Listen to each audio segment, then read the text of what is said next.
You know, we all trust our eyes, right? We kind of just assume that what we see is what's really there. But what if I told you that your brain is basically a full-time artist, constantly painting a picture of reality that's useful, but not necessarily true? Today, we are diving deep into the incredible science of illusion. So, take a look at this. It's the famous checker shadow illusion. Your brain is probably screaming at you that tile A is dark and tile B is light. I mean, obviously, right? But believe it or not, they are the exact same shade of gray. I know it seems impossible, but stick with me because we're going to figure out exactly why your brain insists on seeing something that just isn't there. All right, so let's start with the kind of illusions we can actually build out in the real world. These are the ones that are all about clever craftsmanship and, more than anything, finding that one perfect angle where everything just clicks into place.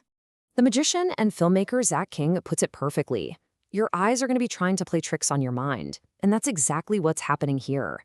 It's like this little battle between what your eyes see and what your mind knows should be possible. These tricks are just brilliantly designed to hack our visual system. This illusion is a perfect example. I mean, from this one specific viewpoint, it looks like a totally normal chair. You wouldn't think twice about it. But the second Zach King tries to actually sit on it, well, the whole thing just completely falls apart. So how on earth does this work? It's actually pretty simple when you break it down. You start with an object that's all twisted and stretched out in real life. Then you find the one single spot where all those distorted pieces line up perfectly for the camera. From that angle, your brain connects the dots and says, yep, that's a chair. But the moment you move, the magic is gone. And you see this amazing principle everywhere.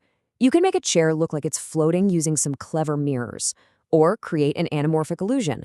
That's when a flat drawing on the pavement suddenly looks like a 3D canyon from just the right spot.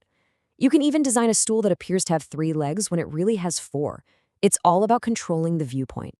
Now, these physical illusions are super cool, but they lead to a much, much deeper question. What if the most powerful illusions don't need any props or special angles at all? What if the real magic show is happening inside your brain every single second of every day? This is where things get really interesting. We're going to move on to the illusions that our brains just create on their own, automatically, without us even knowing it. These are the illusions that are baked right into the way we perceive the world. So let's play a little game. Look at the 2 panels here.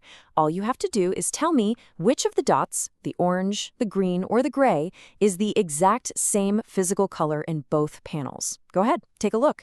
Most people feel pretty certain about their answer, but the guesses are always all over the place. What do you think? You ready for this? The absolutely wild answer is all of them. The orange dot on the left is physically identical to the orange dot on the right. Same for the green. And yep, same for the gray. The only thing that's different is the background, the context. And that context completely hijacked your perception of reality. So what in the world is going on? Why does our brain get something as basic as color so wrong? Well, the answer reveals the fundamental way our brain builds our entire world from the ground up. Let's dig in. Neuroscientist Bo Lotto puts it this way.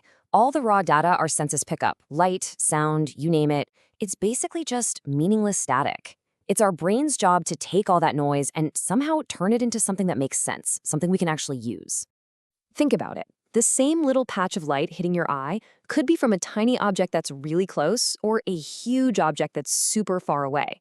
It could be a white surface in a dark shadow or a gray surface in bright light. The raw information itself doesn't tell you which it is. It's totally ambiguous. So how does the brain deal with this mess? Well, it has a system, a process it's been perfecting for millions of years. It gets that messy data, it scans for patterns it's seen before, it attaches the meaning that worked in the past, and then it builds what it thinks is going on. It's basically a best guess machine. I mean, just look at this sentence. You can read it perfectly, even with all the missing letters. Why? Because your brain has learned over and over again that when it sees a pattern like WHT, an A probably goes in there. It's a shortcut that was useful in the past, so it just does it automatically without you even thinking. And this gets us to a really critical point. Your brain's #1 job isn't to see the world with perfect 100% accuracy. Its job is to create a version of the world that's useful for your survival. Okay, let's go all the way back to that checkerboard. We've got the board, the cylinder, the shadow. Tile A is out in the light and it looks dark. Tile B is in the shadow and it looks light. That's what we all see, no question. And yet, here's that aha moment again. Physically, the pixels making up tile A and the pixels making up tile B are identical. They are sending the exact same information to your eye. It's not a screen trick, it's a brain trick. So why does this happen? Well, it's not a bug, it's a feature. Your brain has learned from a lifetime of experience that shadows make things look darker. So when it sees tile B sitting in a shadow, it performs a calculation. It says, okay, for that square to be reflecting this much light while in a shadow, it must be a really bright surface. Your brain automatically corrects it for you. You aren't seeing the raw data, you're seeing your brain's educated guess. And this is the real kicker, the main takeaway from all of this. Like Bo Lotto says, our brains didn't evolve to see objective reality. They evolved to see what was useful. For our ancestors, it was way more helpful to perceive tile B as a light square in a shadow than to see its true gray color. It's all about survival. So here's the big idea. Illusions don't prove that our senses are faulty or weak. Just the opposite. They're this incredible window into how efficient and amazing our brains are at taking a chaotic, messy world and making sense of it in a split second. These illusions are just showing us the code, the shortcuts that our brain runs all day, every day. And that leaves us with one last, kind of mind-bending question to chew on. We've just seen how your past experiences can literally change the colors you see. So, if your brain is constantly redefining reality based on what was useful to believe in the past, what else are you seeing differently than it really is? What about more complex things like people or ideas or even your own limitations?